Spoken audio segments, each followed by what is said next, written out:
Hello, good morning, good afternoon, everyone. My name is Adam Silverman. I'm the Senior Director of Marketing at Pipe 17, and thank you for joining us for our webinar, The New Rules of Global Trade, How Leading Brands Are Turning Tariff Chaos into a Competitive Moat. We have two amazing speakers today. We have Mo Afshar, the CEO of Pipe 17, and Jack Chang, the CEO of Cubeship, and we'll get into introductions in a second there. First, let me just give you a quick preview of Pipe 17, and let me just push some buttons to get my face on the screen here as well. So here we are. Here's a picture of Mo and Jack, and we'll bring them on stage in 1 second. And so as we think about Pipe 17 and sort of the world that we live in, there's more selling channels than ever. There's definitely an explosion of selling channels, not only on the front end, but also on the back end, as well as we think about fulfillment channels too. So as new channels emerge, complexity grows, and this is really the new reality of e-commerce and retail in today's environment. And of course, we're here today to talk about tariffs and this increasing uncertainty. Every day, there's trade volatility and new changes in our tariff laws. Challenges to some of the Trump rulings as well. And so many brands and retailers are facing a scenario where they're trying to figure out every play and not only just lower cost, but actually maximize revenue. And so what this is leading to is a greater importance in having agility in your order operations. And at that top layer of the iceberg, these are things that we've basically solved for today around order capture. The website is able to take an order. These are paradigms that have existed for many, many years, but the complexity really lies on that green section on the back end, the post-order capture. And so things like fulfillment and how you're going to fulfill, where you're going to source products from, and how do you maximize your revenue. Of course, with the introduction of agentic commerce, how are orders going to be taken in a world of agent-based commerce? And of course, the tariff implications. What are the ways in which organizations can optimize and create an order operations platform and layer that actually drives revenue and increases performance for the organization? So introducing Pipe 17, the order operations platform. We're basically a robust network that connects both selling channels and fulfillment channels with an AI native order management solution. And it brings together all of these components in one place so that organizations can have lower costs when it comes to fulfillment and operations, and of course, meeting the needs of customers while doing that at the lowest tariff implications as possible. Okay, so let's bring on Mo and Jack. Let me push all the buttons here and bring these two amazing CEOs on board. Hey, Jack. Hey, Mo. How's it going? Hi, Adam. Hi, Excellent. Jack. Yeah. So we have Mo Afshar, the CEO of Pipe 17, longtime commerce innovator who's spearheading this order operations movement for Pipe 17. And then Jack Chang, CEO of Cubeship. Jack leads one of the most innovative logistics companies in the market. Cubeship helps brands streamline global shipping through smarter consolidation, transparent pricing, and real-time visibility. And as I've learned from reading the deck, Jack, you're one of the thought leaders in this industry around tariff optimization. So I'm looking forward to hearing from you, and I'm sure the audience is as well. So I'm going to go in the background here. Mo, I'll hand it off to you. Fantastic. Thank you so much, Adam. And Jack, it's great to have you here. And having spent, the last few months, I think last 6 months chatting with you, and obviously post-Liberation Day, every time I speak to you is enlightening in terms of the insights that you share around what's happening out there in the market and what factories and brand owners and retailers are doing every day to deal with the huge uncertainty. So I'm personally very excited to have you here join us on this fireside chat. I know that, last time we chatted, you said you were camping out in Asia for, a few months, talking to people, trying to figure out how they were thinking of navigating things. So I am really looking forward to this. Huge welcome from me. Oh, thank you. Fantastic. Very good. So, as we kind of dig into this, Jack, I think that's obviously Adam, set up the context around Liberation Day and tariffs. And of course, there's kind of new uncertainty about what's actually going to happen, with things potentially going to the Supreme Court in September and potentially some ruling or not in November. But, the market dynamics have never been so uncertain. And whether you look at what factories are doing, how people are thinking about their supply chain, how people are thinking about alternative production homes, like, in Asia, places like Vietnam, or even onshoring to the USA. I think certainly uncertainty has never been higher in my recent memory. And so I think this discussion is really pertinent to everybody out there who's thinking about how to go forward. So with that, I guess, how did we get here? Yeah, thanks, Mo, for having me here. So maybe, let's pull up this slide. This gives an overall look of what's changed over this course of this year. And I think it's important to highlight just a number of changes in three forms, whether it's through executive orders, federal registry notices, or CSMS messages. And to put that into context, I think the numbers are a little bit small, hard to read. But some of the pieces that were subject to 232 action, like automotive, there's been a cumulative about 15 different changes that have happened over the course of this year. Copper is new, but we're seeing a lot more guidance around copper and how we should be applying copper, how should we be looking at valuation for copper, and really there's been about 4 different guidances on copper. But overall, what I will tell you is there's continuously guidance changes that customs, I should say, is letting brokers file entries as they are, and then auditing later on different actions and seeing what's being done. So there are no like guardrails or safeties for customs brokers. They're just filing entries as they see and how they're interpreting the messages. I think that's one of the most scariest things, as well as it's one of the most important things. Is you have to know your broker and you have to double check what they're doing, so you could trust them, verify everything that they're doing, and make sure that you as the importer or brand really have a good sense of kind of what you're bringing in. That comes in form of, do you know your country of origins? Are you sure your country of origins is true? Don't listen to your factory. Truly validate that. Do you know your materials? And then also at the same time, what verticals are you in? Because we're seeing a lot more details come into the bill of materials, which traditionally most brands have not really worried about this problem and have left this problem to be an issue with the manufacturing side. But as the tariffs are coming in, you see a lot of the 232 actions coming after the raw materials, the components of the products coming in. And there's more to come, right? Is furniture was slapped with 232 actions, semiconductor, we're all waiting to hear what comes out from that investigation. So overall, I would say the current situation with tariffs is a lot of constant change. How to kind of get control of the situation is you need to know your bill of materials. It's as simple as that. If you know your bill of materials, your production and supply chain teams can work together.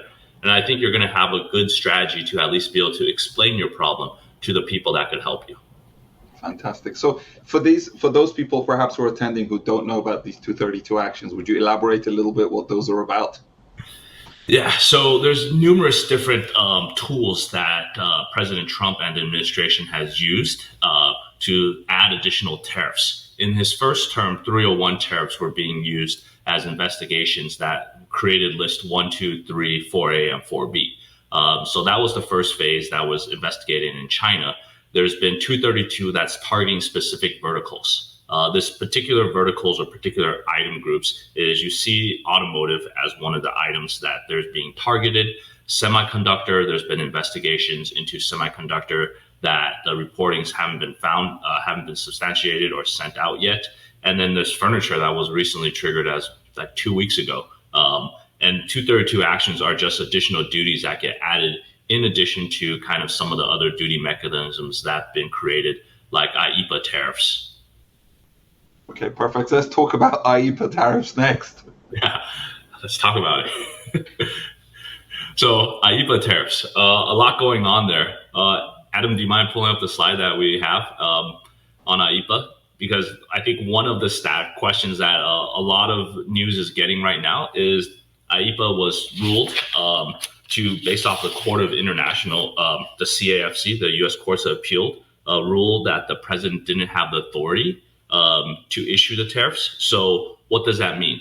is, let's start with what's impacted first. IEEPA reciprocal tariffs, countrywide reciprocal tariffs are first impacted, and then also the fentanyl tariffs that impacted China, Mexico, Canada.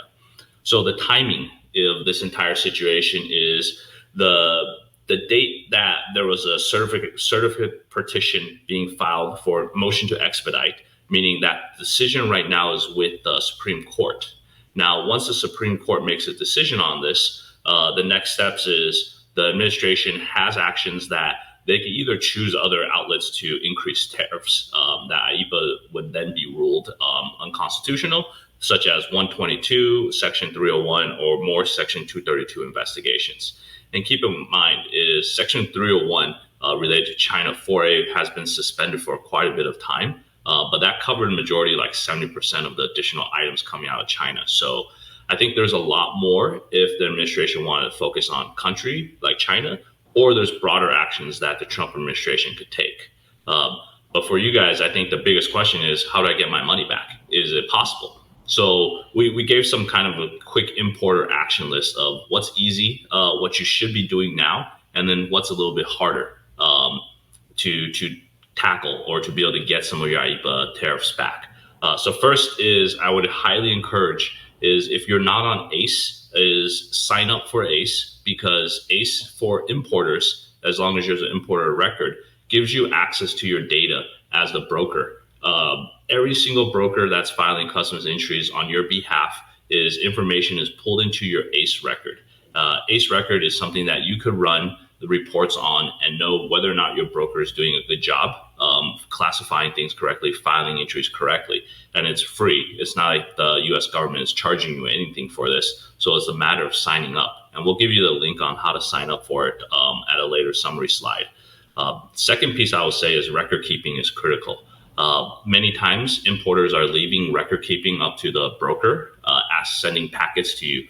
But even upstream, getting the details from production information from your production teams, combining it with your shipping records is going to be critical to prove out a lot of these bill of materials, actions with copper, steel, aluminum. It all gets into valuation that you need to go upstream further to ask for these documents, which usually for importers isn't something that they're accustomed to or asking for. So having that access to the records is very critical. And then thirdly is start monitoring your liquidation dates, because the earliest IEEPA orders were issued in February. That means that they're probably going to start liquidating in December or as early as like September, November timeframe. So it's important to start looking at those liquidation dates. And why those liquidation dates are important, because you have a time limit as an importer to file the protest after the shipments have liquidated. And that time limit is within 180 days. So it is important that you keep these dates in mind. But what's more important now is, while you're waiting for some action to take place, probably in the next 30 some days, is to focus on making sure you have the records correctly to be able to work with your broker to file post-summary corrections, to be able to work with your broker to file protests. Because if you're starting to file once everything is settled, I would say you're going to be a little late to the game, and you might as well start earlier, knowing that this is enough concrete solutions that you could use in place right now. That's super interesting. So, Jack, I guess one of the things we've been thinking about is obviously what's going to happen if things are going to go to the Supreme Court, and then what is the Supreme Court going to do? In that context, do you see brands and retailers already preparing for the scenario where the Supreme Court basically strikes down the tariffs? Do you see people preparing for that, or what is the current consensus on how people are thinking about things, not only going forward, but also the tariffs that people have paid, looking back since Liberation Day? Yeah, Mo, I think I see it on both spectrums. I see importing brands in the garment space that are looking at IEEPA tariffs and say, if I could get something from the IEEPA tariffs back today, whether it be 30, 40% of the IEEPA tariffs, I'll take the money today versus waiting for an action to happen. So what's been interesting, similar to like when 301 was around, is in IEEPA, there's been secondary markets that different financial institutions are buying IEEPA claims from importers to be able to pay them upfront for a percentage of the IEEPA claims, thinking that later on they may be able to claim those and catch the spread. So I think you're seeing it on the spectrum where brands that are probably more looking more for cash are really looking to see how they can get more cash out of the business right now, while other brands that are looking to file these IEEPA tariffs, it's really working on with their brokers and the compliance teams to get the necessary information. Got it. So the lesson here is you got to make sure your paperwork is in place in case things go your way, and then you got to be ready to make the claims afterwards, because nobody's going to come to you with a big checkbook. The government's not going to be handing out money, is whether it's through post summary corrections that the brokers need to do, or protests that the brokers need to file. Importers could file their own protest as well within ACE as well. But having all the documentation together is going to be critical. Yeah, absolutely. So with that, I guess, where are we? How are things looking today? And give us a sense of how people are handling it and how the price of goods are shifting. Obviously, we're told that, price of goods are staying the same. Somebody's got to pay for this stuff. So tell us what's happening. Well, in terms of solutions, right, I think let's break it to be between B2B and B2C, if that's okay. Let's focus a little on B2C, and then we could circle up on B2B. I think B2C is in a very interesting scenario. And why I think B2C is an interesting scenario is after de minimis ended and so many brands went to Mexico, did 321, stayed in China, did type 86 entries, or were in Southeast Asia or India that did type 86 entries, with de minimis ending at the end of August, basically what's it created is the marketplaces that are selling goods are bringing in things through type 1, type 11 entries, while B2C brands are now having to find distribution centers here in the US to do fulfillment and do type 1 entries. And thanks for pulling this up, Adam. Is one thing I would highlight is the prices have gone up. And on the slide you'll see is, we just referenced Temu here, is looking at their website, pulling something that used to cost $30 now costs $73. It's a 3-piece suitcase set, right? And I break down the duties on the 3-piece duty set. If the price was $30, the marketplace price, the duties was $23, which was subject to the 20% duties, 20% IEEPA, 10% IEEPA, and 20% 301 duties. So cumulatively, a suitcase is about 75% duties, about $23 worth of duties, plus the harbor maintenance fee and merchandise processing fee, which I didn't add in, but roughly $23.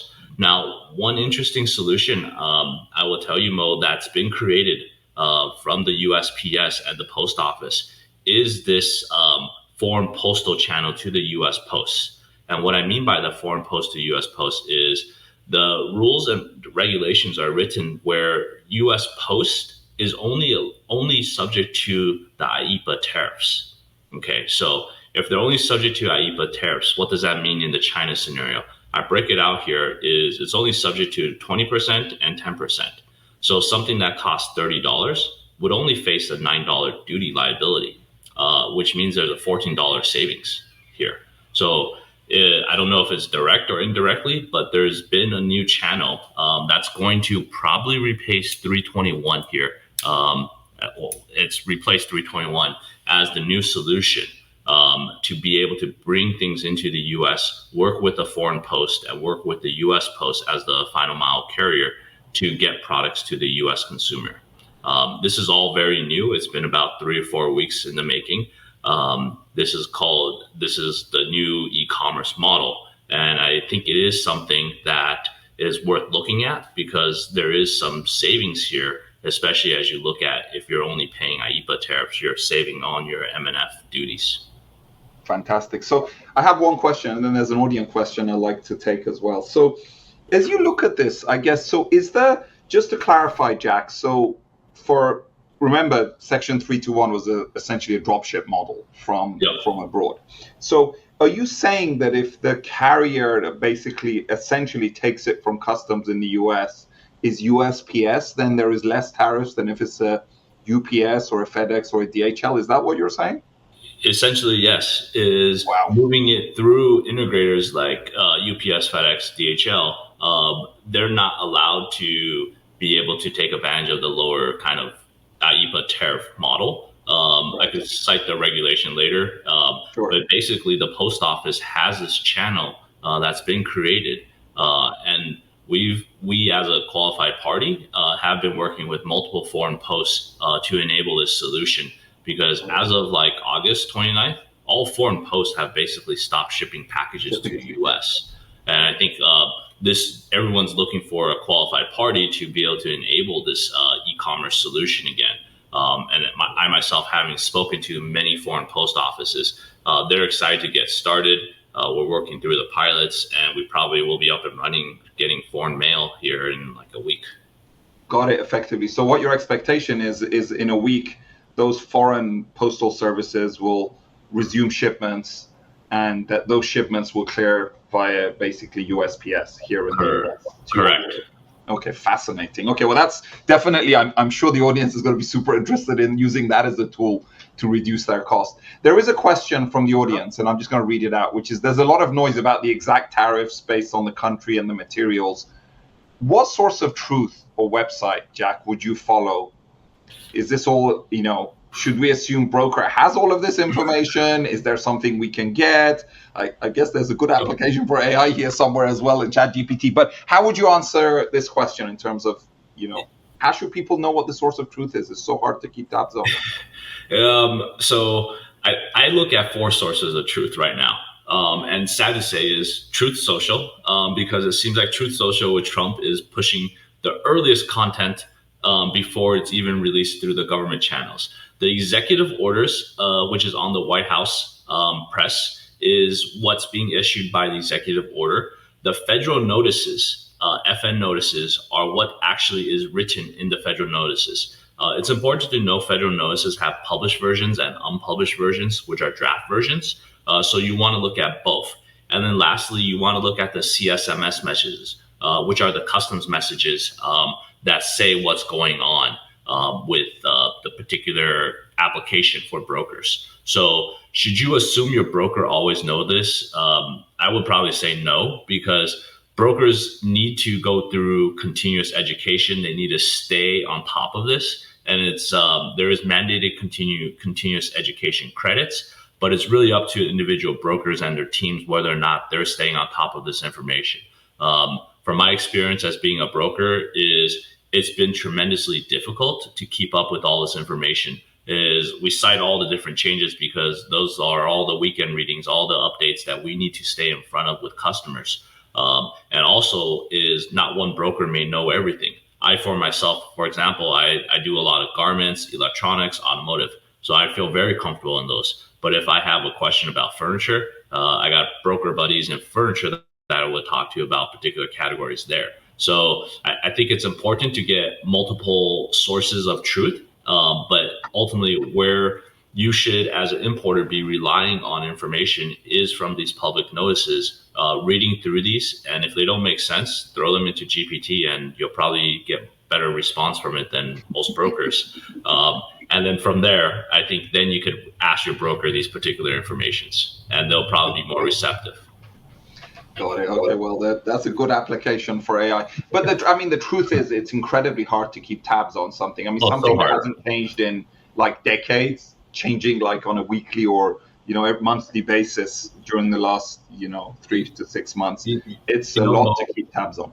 I thought when 301 in Trump's first term was chaotic, and then this second term with 232 IEPAs, it's even worse. But I think it's just your expectations are this high and they just start lowering and you just live with all the changes every single day and try to just adjust and capture as much of the knowledge and be able to make sure it's accurate to share with the customers and importers. Yeah, absolutely. I think you maybe there's a business opportunity for you guys to publish the latest on your website in terms of your interpretation of what's going on. So that's something I guess maybe you guys already do or should do. So let's go ahead. Sorry. Yeah, we do. We do something like that for our large importers. We tell them exactly how it applies to them. and we give them kind of the guidance on what we're seeing. So we do. It is hard to stay up to date.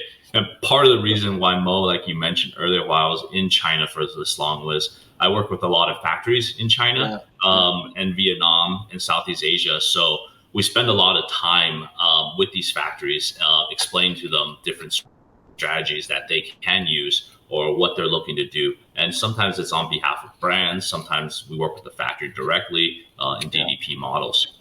So we can pull up a slide, just go through. Yeah, let's talk about the vertical strategies. Absolutely. I think, when I was chatting to you, a few weeks ago, this was really interesting to me in terms of just the whole progression of how people were viewing like the early days and some people had already gone to other geos like Vietnam and others to start manufacturing there. And some people were thinking about, landing stuff in the US, but so much has changed in terms of how people are thinking about things and how things have evolved. People have tried stuff and it hasn't worked. And I learned that from you, and there's some fascinating conclusions that people have reached. So I guess take us through the verticals. What's happening in each one, and what are you seeing the leaders do? That's kind of, I think, the biggest thing that people would want to hear, which is what are the people who are a little bit ahead of the curve doing? Sure. So in fashion and garments vertical, is we're just talking textiles here, is we're starting to see UFLP entity list continues to expand. What that means is there's continued investigations into forced labor in Asia that continue to increase from China. So there's a list there. It continues to expand. As an importer, if you're in one of your suppliers or manufacturers using a manufacturer that's part of the UFLPA list, you're going to get your product stuck. It's as simple as that. India sourcing was a great idea in the beginning of the year, with India buying kind of Russian oil and the increases in duties from India.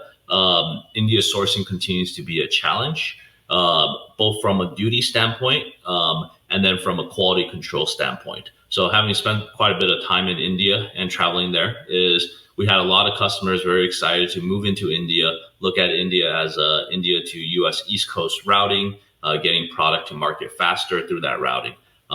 I would probably say about 5 of them have decided to go back to a combination of Southeast Asia and China for next season, which starts in 26, just because of the kind of overcommitments that have been seen in India. Kind of the larger companies solutions that we've been implementing is, number one is a foreign trade zone, doing distribution. One of the nice things with a foreign trade zone is it locks in kind of the duty rates at time of importation. So you're not subject to the variations or variables of change that come through further announcements. The second thing with a lot of fashion garment customers is they love DDP. Is if there's a DDP opportunity, they're going to take it. DDP still makes sense. Let the manufacturer, shipper worry about the particular importation as a DDP model. One thing that we did start seeing with DDP models this year, though, is undervaluation. Is customs has gone to the brands themselves and said, tell us what you're selling this item for. What did you buy it for? And it has nothing to do with the importer, because the importers may be the manufacturer or another trading entity, but they've gone back to the actual brand and asked them to prove what they're paying for it, to kind of decide whether the importer is under declaring the goods. So DDP model can work. There are savings, but at the same time, the challenges that we've seen is getting the paperwork, trying to figure out where your shipment is, and lastly, making sure that your factory or manufacturer is doing it correctly. First sale, there's been a lot of exploration of first sale. There's been a lot of bad examples of how to use first sale. And there's been good examples of how to use first sale. But in essence, first sale allows you as an importer to take the price that the actual shipper manufacturer is paying to a trading company and not have to include a trading company's markup. Now, it sounds simple, but to prove this out, you have to write your whole business case, document your entire scenario with paperwork to U.S. Customs to get it validated, to get a first sale program going. So it's not an easy solution, but it is one of those more complex solutions that are being used today. And then lastly, with the garment guys is the 20% U.S. contents.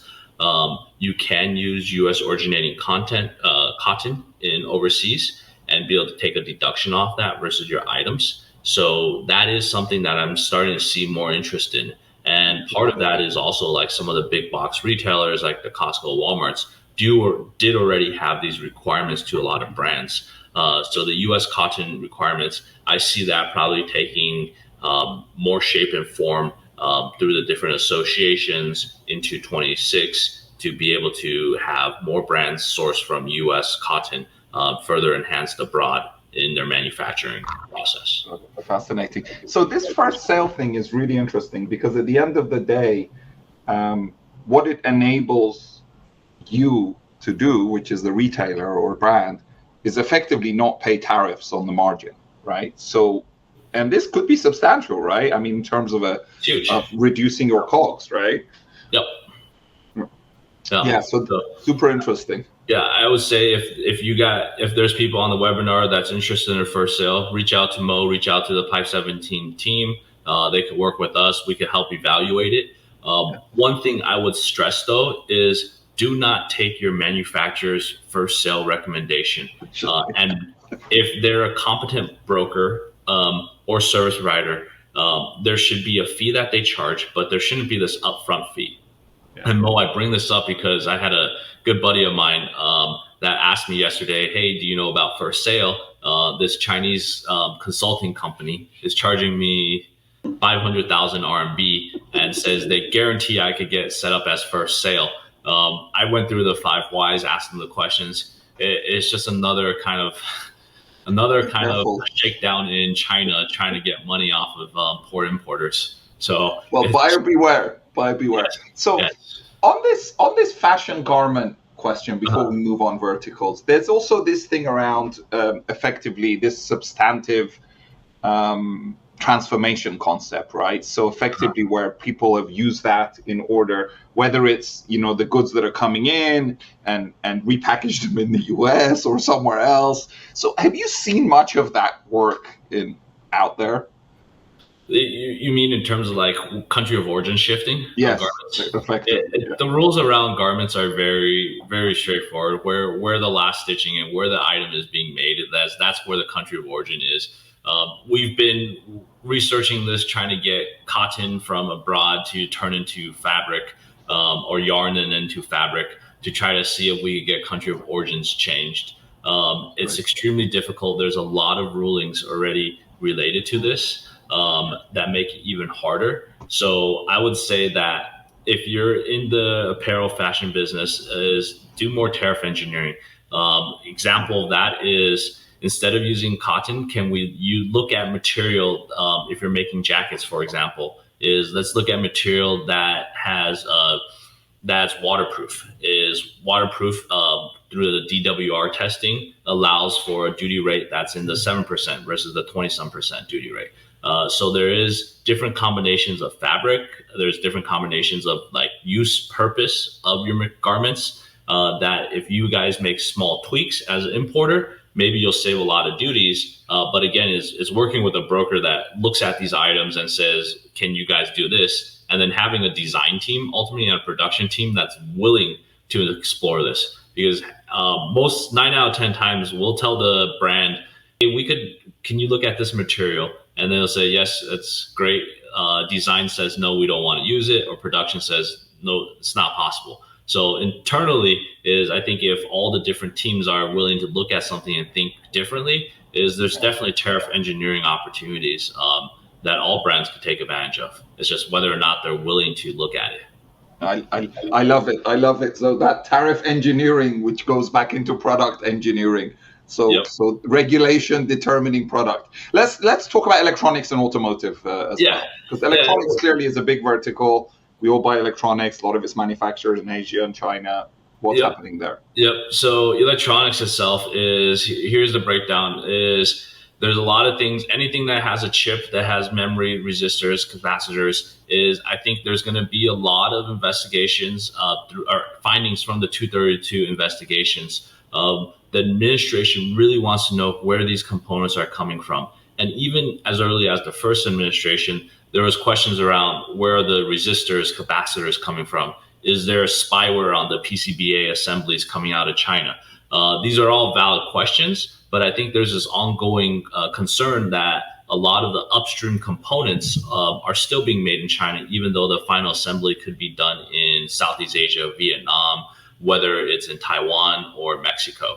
And I think that's going to lead to two questions: is what is the transshipment mean in the IEEPA tariffs? I think Howard Lutnick's talked about 30%, but there's been no clarity around that. And further, what does it mean with the 232 ongoing investigations? My personal opinion is I think electronics is going to go the way similar to how copper, steel, aluminum has gone, meaning there's going to be a breakdown of certain components that the U.S. deem critical, such as processors, memories, hard drives, storage drives, that the U.S. Customs is going to want broken, or the administration is going to want broken down and have customs enforced to be able to capture different components within an electronics item. So you take a laptop, the administration may want to know where the processor comes from, where the RAM comes from, where the memory comes from. Ongoing. And you see that already with the case is a PC laptop. The chassis case is subject to a derivative product of aluminum or steel right now. So it can become extremely tedious to clear a laptop in the future, where a broker has to take a laptop, basically break it down into its bill of materials and clear on parts. I'm not saying that's going to be the eventual outcome, but it sure feels like this is where it's going when you look at how copper, steel, aluminum's all being implemented. And with 232 investigations, I could see that happening, especially as they try to get to where does the actual items come from. So in that case, isn't it better to have the manufacturer DDP it basically, because they know best what's in there? It is. Yeah. It would be a great idea if the manufacturer DDPs it. Less stress on the importer from a classification standpoint. But I would say it's a trade-off. Is if you don't have the stress on worry about your compliance, you have the stress of trying to track and trace your shipments, trying to figure out where your shipments is. And maybe that leads downstream problems into your inbound supply chain to your outbound to get your products to market, right? There's going to be a trade-off there. I think it's still too early, but what I'll say is if you're any brand in the electronics, know your bill of materials. I know most importers have left the manufacturing, the upstream sourcing of components, all to the manufacturer, and the manufacturer usually in Asia has told you they got it, they could take care of it. But usually if your production is slipping, QC is slipping, you're left wondering why it slipped, and they're probably not telling you the whole answer. Having worked with multiple manufacturers, there's a ton of excuses they could provide. But most important is you got to know your bill of materials. You need to be comfortable talking to them, getting your bill of material details, because any action you do in the future, you're going to need to know how that bill of material breaks down. And those may be hard questions because as the brand, the supply chain team typically isn't involved in this. This is the production team. This is the QC team. And the QC team and production team is only as good as how they communicate with the supply chain team. And I don't know about you, Mo, but most of the times I see companies internally, the talk between each side is a little bit tricky. So knowing your bill of materials is absolutely critical. Got it. Okay, well, that's a big lesson there. And then let's quickly touch on automotive as well. Yeah. What do you see there? Yep. Automotive, same thing. Is we see a lot of parent-child relationships, meaning there's a parent subsidiary in Japan, Korea, China that's providing automotive parts to the U.S. And they're looking for different support in terms of lowering duties. We recently got some rulings looked at from customs around screws that for automotive purposes to try to get them into automotive parts. Customs ruled they're still screws. So there's a lot of bad information out there, I would say, in automotive saying it's an automotive part, everything's an automotive part. And then there's the cases where the parent company just doesn't want to provide information, is they may not know. A how much aluminum is in a radiator. They may not know where their upstream components are coming from. They may not want to tell you, but they do know. But it sits in different systems, different trading systems, different silos upstream. Yeah. That it's almost like this has become a re-engineering of total global supply chains, and not every company is prepared. The larger the company, I find it's usually internal data that's the biggest roadblock. I think smaller, mid-sized companies, they can move a lot faster. But my thoughts on automotive is you're seeing a lot more challenges of automotive companies paying more duties and tariffs than they should because they just can't get their data together. Okay, well, look, I mean, clearly technology can help. And it's definitely an enabler for understanding how to navigate tariffs. So with that, Jack, what I'd love to do is just, audience may not everybody's always up to date on all of the different methods and vehicles that you have. And we've touched upon a few of these things. So it'd be great just to touch upon the trade-offs between some of the kind of comparative solutions. So with that, let's talk about kind of FOB, DDP. Let's talk a little bit about that. When to use one, when to use the other, what each of them is, pros and cons, etc. Sure. So let's just walk through the example first, right? Is FOB, you have origin charges. This is like your origin port charges. You got freight costs, $3,000, insurance, it's at 45 cents per $100 value, intervalue, 18,000. So you take that entire 18,000 times it by your duty rate, let's just say 25%, you got 4,500 duties due. In a DDP model, the same origin charges $500, freight charges $3,000, insurance, intervalue, 18,000. But in that DDP model, you could deduct out your freight charges, you could deduct out your insurance charges, and that leaves you with that 14,919 times it by 25%. Your effective duty rate there is 37.29. So as an import brand, if you buy DDP, you can essentially save on your duties because there's deductions that are allowable from your charges there. Versus in an FOB scenario, these charges are being paid for by your shipper, and you can't deduct those particular charges out. Now, where I see DDP working well is with a particular brand is a nominated forwarder doing DDP for you, meaning the brand itself works with the factory and tells the factory, we're working with this particular forwarder because they know what they're doing. They're going to be able to give you transparent pricing just like they gave us on an FOB basis. And we want to be able to have a line of sight communication with the forwarder as well.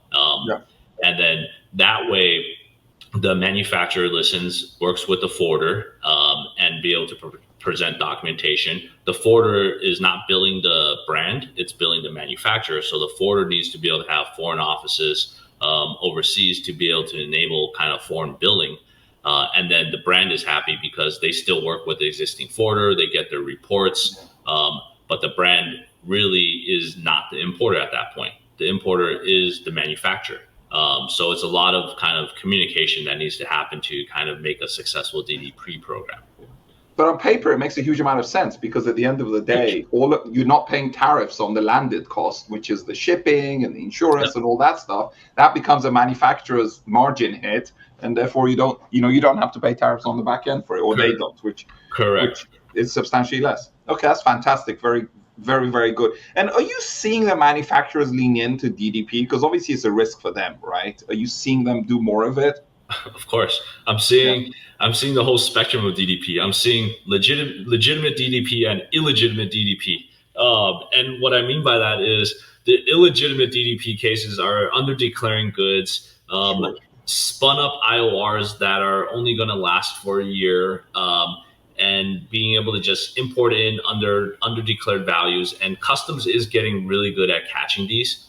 It starts from the surety, the bond. So as a customs broker, when you sell the bonds to the importers, is while you're not liable for what happens with the duties, is you could lose your right to sell bonds or be able to issue bonds if all you're doing is selling bonds to companies that don't pay their duties or have items subject to anti-dumping CVD. It becomes a big issue with bonds. So I see that a lot of the importers, that are DDP shippers that have started DDP is they're getting challenges if the forwarder isn't doing it correctly. The other challenges that we're seeing there is just chasing paperwork. Is manufacturers are not really set up to be a shipping agent or booking agent. They're used to just handing off the paperwork to a forwarder at origin, giving them a booking order and letting them make all the bookings, sending them commercial invoice packing lists, and them just washing their hands of it. Once they have responsibility to make sure the ISF, AMS information is done correctly, as well as being able to track and trace vessel information and provide all the information to the U.S. customer, they're not staffed correctly to do this. Or even if they're staffed correctly, is whether or not they can communicate or send you the necessary documents timely. So most customers that we've done DDP it'll show up when it shows up. We don't have high expectations of it showing up on time, but we know we're getting a savings. So it's kind of been a trade-off of we're sacrificing visibility for a cheaper price. Got it. And so therefore you have to plan accordingly. So let's talk about FTZ. So foreign trade zones. Obviously, Sure. After Liberation Day, there was a huge uptick in interest in FTZ, the bonded warehouses, and various other things. So when should we use them? So here's a general rule of thumb. If you're doing more than 177,000 worth of goods selling per week, then let's talk about FTZs because there's going to be savings. If you're not doing that much in FTZs, you're not going to get MPF consolidation savings. Your savings is really going to be driven based off of your cost of capital, not having to pay duties for goods until the goods leave the FTZ. I myself, we spun up probably about 7 different FTZs throughout North America, and we do a lot of the Type 6 filings, the 214s. Every single time, every single customer, we think they have their data together, but our biggest challenge working with importers all the time is master data. Is the master data sits with item masters, SKUs, sizes, colors, breakdowns, unit prices, but half the time I'm finding they don't associate back with HTS codes or country of origins. That sits in a different system. So being able to connect that information is critical because when you go into the FTZ, every single piece needs to be counted. You're under the highest scrutiny from US Customs to make sure you have inventory accuracy. And because you get the privilege to operate FTZ, is you get the programs such as duty deferral, is you don't pay duties until the goods leave the FTZ. And even after, when I say pay duties, you could then extend it out based off periodical monthly statements to pay in 45 days. You don't pay duties on things that are re-exported out to different countries. So you have goods in the US, you could send goods to Canada, Mexico, and not have to pay the US duties and move everything in bond. And then lastly is for garment customers is if you have detained goods subject to UFLPA, you can place them in a foreign trade zone and not have to be able to keep them at the port or inspection site. You can put them in FTZ. It doesn't mean you have access to them, but you could put them in the FTZ and wait for inspection to happen. Okay, so foreign trade zones, I will tell you, definitely it is something that is increasing. Most customers want to talk about it, but they get scared away by how long it takes, 6 to 8 months to start from scratch to get an FTZ set up. And then really the data plumbing becomes an issue. Which I guess companies like you help people with, right? Yeah, we got teams of people just working on data cleansing when we onboard new FTZ customers. And then from administration cost-wise, it could either cost you a lot or it could cost you similar to what you pay on entry fees today. It's more of just how complex are your entries and what commodity you're in. Got it. So with this, does this pay today? Because we know the prices obviously have gone up substantially because of the demand. So FTZ does pay if you're doing more than a couple of 100,000. I think you said 177K. Yeah, it does. And what we're seeing is customers looking for FTZs because they're paying so much in duties. Like take the bag example, right? They're paying close to like 75% duties for bags. If they could save the duties and not pay the duties until the goods are sold, that's a huge cash flow savings for them. Completely. So it's working capital preservation that's really driving foreign trade zones today. And also companies that are looking to go from multi-hub to single hub U.S. fulfillment to cover Canada down to Mexico to LATAM using foreign trade zones. So we're definitely seeing an uptick in foreign trade zone activity, and customers wanting to have those conversations. Most of the times, if you're doing over probably 500 containers, there's going to be a cash flow savings. And MPF savings based on your value may or may not be there, but it's everyone certainly cash flows. Yeah, the cash flow certainly cash flow. For cash flow, definitely I can see it. So let's now also talk about bonded warehouses and compare and contrast bonded with FTZ and when to use bonded versus FTZ. So bonded warehouse is not as sophisticated as FTZ. As long as an operator has a bonded warehouse, you could operate within the bonded warehouse and bring it in. You still have duty deferral, but the important piece is when you go into a bonded warehouse is you pay duties when it leaves. So in this uncertainty of tariffs, if suddenly there's additional tariffs that Trump levies, then you're at time of export, you may be subject to those tariffs as well. So it doesn't give you the certainty that FTZ gives you. There's still uncertainty that you're going to have with bonded warehouses. The withdrawal process is a Type 31 entry, which is a little bit more complicated. And you can't take the goods out until you get approval from customs. Versus an FTZ, you could take it out because you do a consolidated weekly entry. And I would also say bonded warehouses are getting heavily scrutinized by U.S. Customs. There's a lot of penalties being issued because of record keeping, because there's records that you must keep as the warehouse proprietor in a bonded warehouse and submit to customs electronically or through paper. And if you don't submit them, the bonded warehouse actually gets fines from U.S. Customs. And they've been going crazy finding people, different warehouse proprietors lately.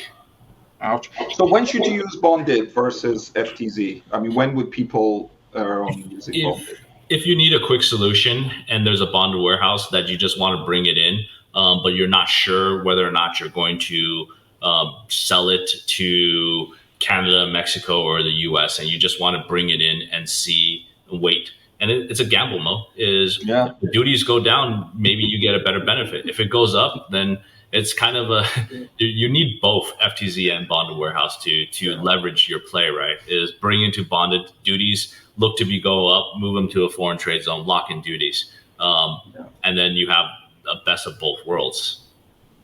Yeah, exactly. And of course, the other thing is at the end of the day, we're seeing more and more uptick especially in the apparel space where people are basically shipping internationally, right? So that also factors in because you obviously don't want to pay for stuff. You don't want to pay tariffs on stuff that you're going to export out of the US anyway. Correct. And we didn't really touch on drawback, but any company thinking about drawback, it's like a 2-year wait just to get your application approved right now. You are kidding. It's a long time. So if you haven't started your drawback application, highly encourage you, even if you don't plan to do drawback, get a drawback application in, because by the time customs looks at it, it's like 1.5 years, 2 years away. Wow. So I think duty drawback is a hugely significant tool. And I was talking to a brand at the beginning, and they were in the apparel space, and he walked me through the costs associated with paying tariffs versus even destroying imported goods. And the ROI for some of the items, it was cheaper for them to destroy and get the duty back than to actually sell it on sale. Right? Absolutely. So definitely duty drawback. We've heard this from a lot of folks out there. So I would encourage everybody to get their applications in the way that Jack is talking. So Jack, as we come towards the end of this, we have actually a few questions, but let me take one of them, which is, regarding the foreign post to US post advantage, do you foresee a break point when USPS is unable to handle the large influx? It's a great question from foreign CPG brands, because obviously if there's a loophole, people are going to use it. So how do you see this coming together? What are the timeframes, and what do you think is going to happen as capacity starts to shrink, as the supply goes up and spare capacity shrinks? So I do think it's a little bit early, Nick, that asked the question, because I don't think the foreign posts are all quite ready yet. And why I say that is because we're working with numerous of them in Southeast Asia and they're just at the earliest stages of transmitting us data to get ready to ship. So I still think we're like 30 days out from people really understanding the program. We'll probably hear more about it in October as people really understand what it means. But do I think the USPS is going to be able to handle the volume? Probably not. I think with USPS handling the Temu volume over the last year, they've struggled already. So I think there's going to be the returns that are an issue, as well as the inbound fluctuation of volume. So it's a trade-off. You could save on duties, but is the final mile experience going to be perfect with the USPS? I think every brand has their experience with USPS, so it's hit and miss. Hit or miss. But hey, savings are 5-10% savings, then they're real. Yeah. So Jack, it's been great to have you on. I've certainly learned so many things. Each time I talk to you, I learn new things about what's happening out there. Summarize for us. We've got a few minutes. Summarize. What is your advice to people out there who are thinking about planning their businesses? What should they do? So first one is, if you're a brand and you import, get access to your ACE portal. There's the link on there. You could go and apply. It's like a 3-4 day process. You get your own login. And then from there, what you'll know your HTS and duties that your brokers are filing for. From there, you could actually work with auditing companies that could take your information from the Excel sheets or the reports that are being generated from ACE, and they could do an audit for you. And then you could use that also to get ready for your IEPA refunds. So ACE is an extremely powerful tool to be able for an importer to really own their own data and not rely on their broker. Because I've seen so many brands that have come and go that because they're waiting for their broker, the broker either starts holding their data hostage, which I think is a horrible practice, not releasing documents to them, and the importers are frustrated, don't know where to get their information. As it's all public information for you as the importer through the ACE portal, and getting that data is absolutely critical for you to make sure the brokers are doing their job correctly, and you yourself are very clear on what you're importing and who's using your record. We've seen a lot of cases where FedEx, UPS, parcel shipments they just take your EIN, clear it. You're left wondering why I should pay this bill. And at the same time, they're clearing things completely inaccurately for you. So that's one, is get to know your ACE data. Number two, FTZ, is if you're reporting over 177K a week in goods, FTZs will have savings for you. Exactly. And then e-com, give it 30 days to see what this form post solution looks like. It's new. It's about 2-3 weeks old. We do see savings, but we're still so early on that everyone's trying to figure out how to take advantage of this and how this works. It is really something postal to postal channel. It's not for every brand, but it is something that I do see savings, and I'm actively looking at investing more time and effort into this. Mo, I'm back in Asia in end of the month. Of course you are. So Jack, we're super grateful for your time. Are you okay if we share your email address and contact details with the audience? Yeah, absolutely. Fantastic. Yeah. I know there's so many people who would like to get in touch with you. I am super grateful for your time. With that, I hand back to Adam to close off the fireside chat. Thank you, Jack. And back to you, Adam. Yeah, we're going to keep you on screen here. And then, actually, Mo's already jumped off. There you go. There he's back. Great. So I did put, Jack, your email address here. So next steps and offers, you have access to Mo and Jack. Thank you again, gentlemen, for your time today. We will be providing a copy of our From Chaos to Control ebook that sort of outlines our 2025 tariff strategies and recommendations.